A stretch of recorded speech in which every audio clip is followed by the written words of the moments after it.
भाइयों बहनों, कोरोना कालखंड में आपने देखा होगा इस सदी की सबसे बड़ी महामारी का सामना किया था हम सबने। और इन वर्षों में आपने देखा होगा 5 वर्ष के दौरान 2 वर्ष हम लोगों ने कोरोना महामारी का सामना करते हुए व्यतीत किए। कोरोना महामारी के दौरान आपने इस बात को देखा होगा, फ्री में टेस्ट, फ्री में उपचार, फ्री में वैक्सीन। मिला कि नहीं मिला वैक्सीन? कितने लोगों ने वैक्सीन लगाया है? वाह, अभिनंदन आप सबका।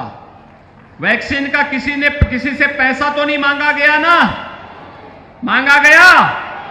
अगर ये सपाई सरकार में होते तो ये वैक्सीन भी नहीं लगाते और ये सब ब्लैक कर देते।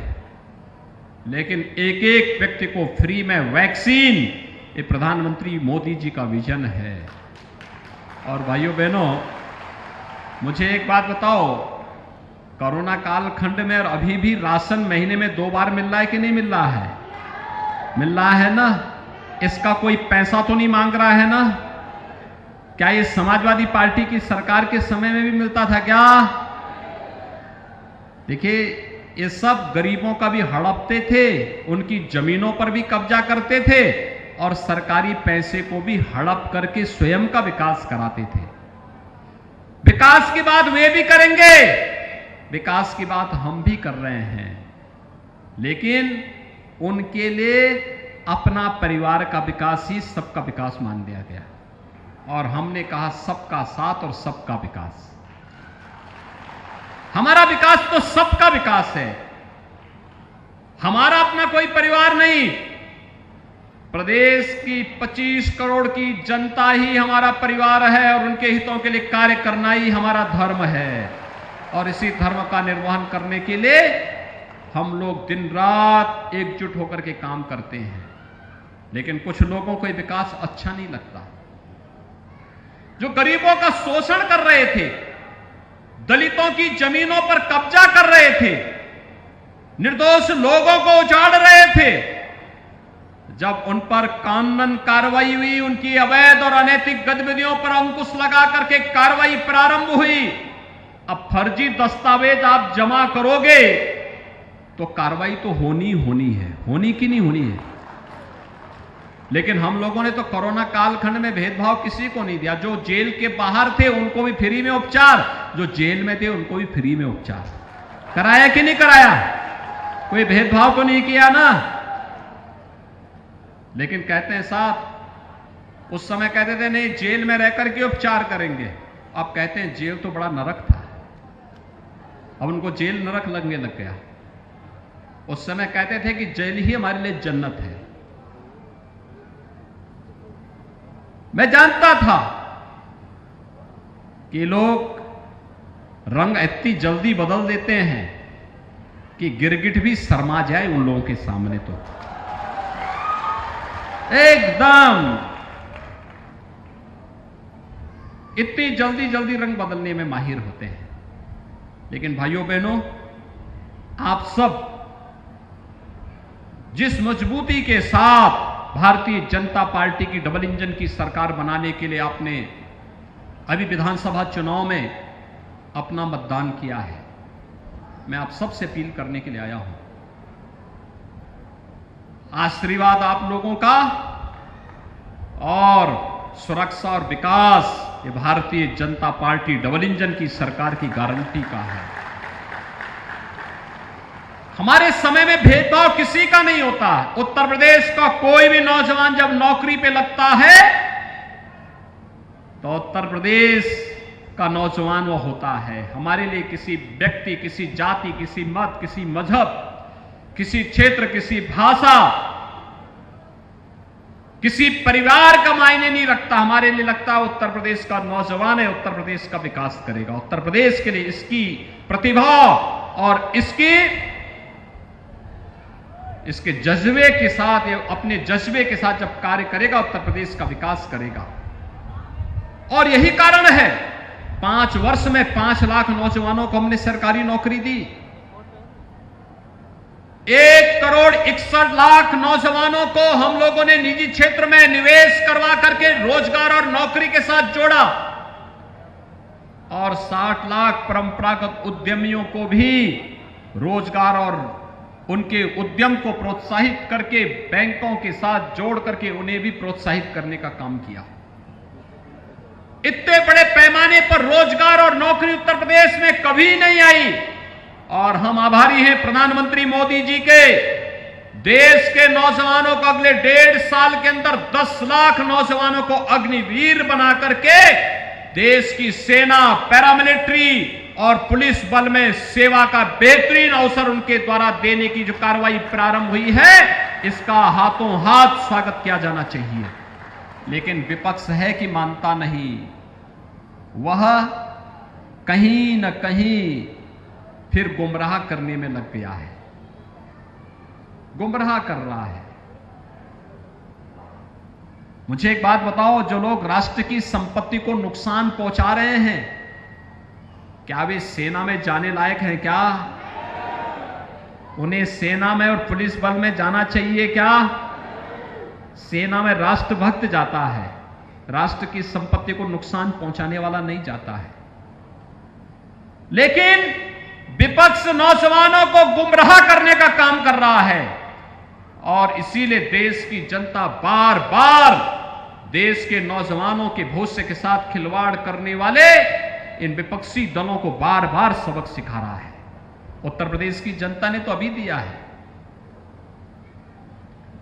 कांग्रेस केवल 2 सीट तक सीमित रह गई है। समाजवादी पार्टी भी धीरे धीरे करके अब सिकुड़ती जा रही है। लोकसभा चुनाव आते आते समाजवादी पार्टी की भी यही दुर्गति होने वाली है। और भाइयों बहनों, अन्य दलों का भी कोई पुरसा हल नहीं। मेरी आप सबसे यही अपील है, भारतीय जनता पार्टी सुरक्षा और विकास के मुद्दे पर आपके साथ में है। डबल इंजन की सरकार आपके हितों के लिए कार्य कर रही है। उद्योग लगाने के लिए हो, नौजवानों के रोजगार के लिए हो, सुरक्षा के लिए हो, गरीबों के लिए आवास की सुविधा हो,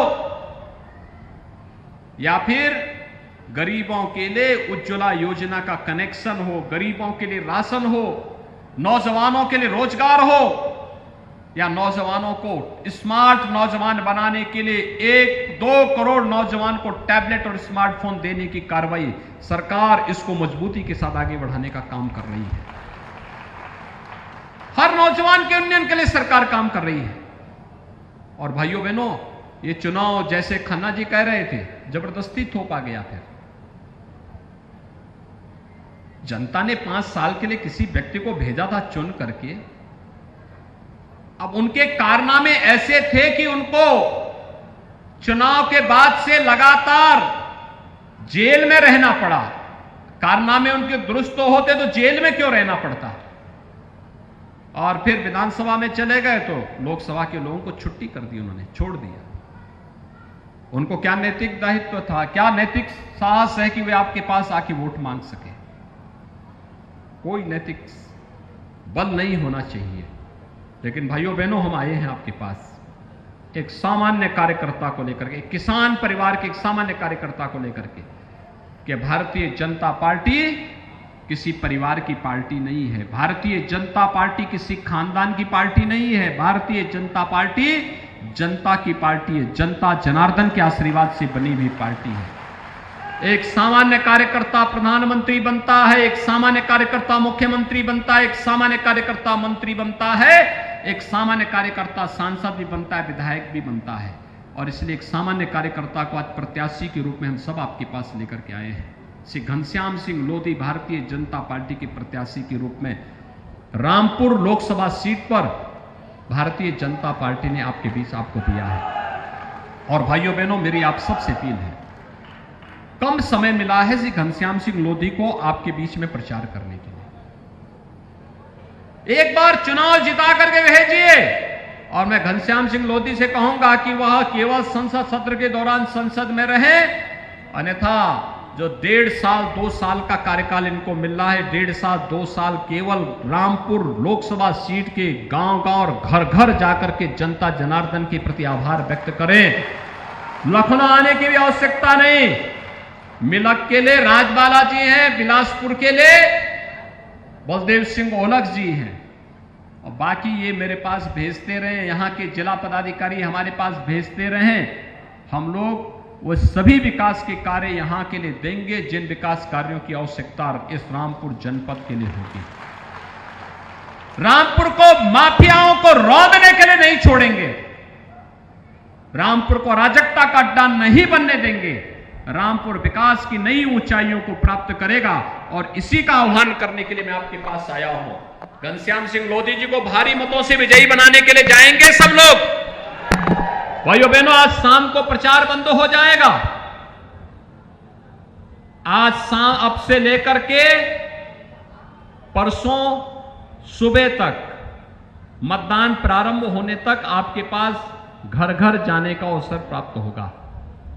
कुल मिलाकर के 1.5 दिन भी नहीं है। इन 1-1.5 दिनों में श्री घनश्याम सिंह लोधी के लिए 5-5 परिवारों में जाएंगे। 5-5 परिवारों का दायित्व अपने साथ ले लीजिए कि 5 परिवार का दायित्व मैं लूंगा, और उन 5 परिवारों के पास कमल के फूल को लेकर के भी जाऊंगा, और समय पे मतदान करने की अपील के लिए भी जाऊंगा। सभी तैयार हैं? दोनों हाथ उठा करके मेरे साथ बोलेंगे, दोनों हाथ उठा करके। सभी लोग तैयार हैं? तो मेरे साथ बोलेंगे, भारत माता की, भारत माता की, भारत माता की।